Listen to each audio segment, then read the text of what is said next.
أين الحاج؟ السلام عليكم. محمد بوداس مرشح حزب الاستقلال اقليم تازة. اوجه النداء ديالي للمواطنين والمواطنات باش يحسنوا الاختيار، لان الصعصع لي الوصول الى كل البيوت. راني دوزت تقريبا واحد المجموعه من الاحياء المدينه، كان على الصدر للساكنه اللي ما وصلتهمش، ولكن عما قريب غادي نوصل ان امكن. ولذلك انا كنطلب منهم، انا استمعت الكل، وان كان انا امارس كمنتخب محلي عارف القضايا وعارف الهموم ديال المواطنين وعارف المشاكل اللي كيعانيو منها. وفي الدرجه الاولى المشكل ديال البطاله هي الهم الكبير ديال هذه البلاد، لان الاستثمارات العامه والخاصه ضعيفه وضعيفه جدا.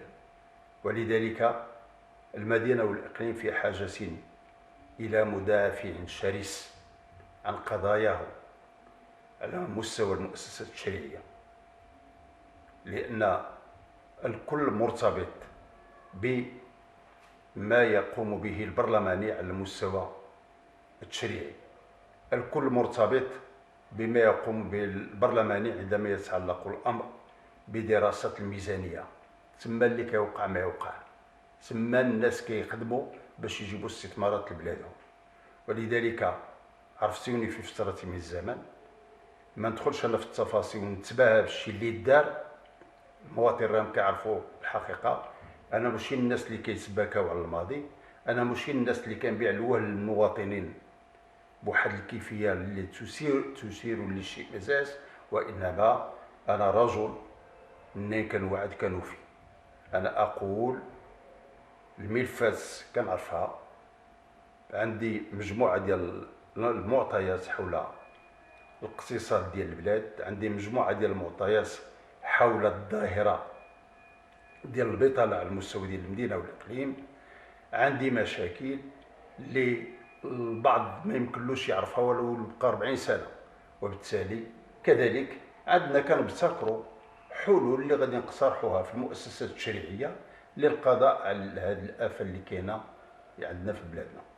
مجموعه كذلك ديال المشاكل مرتبطه بالمصير ديال البلاد، وهي البنيه التحتيه المتصدعه في المدينه والاقليم، اللي كنتمناو على اساس انه نكونوا المدافعين عن هذه القضايا على مستوى المؤسسات التشريعيه، ونطلبوا على ربي يوفقنا.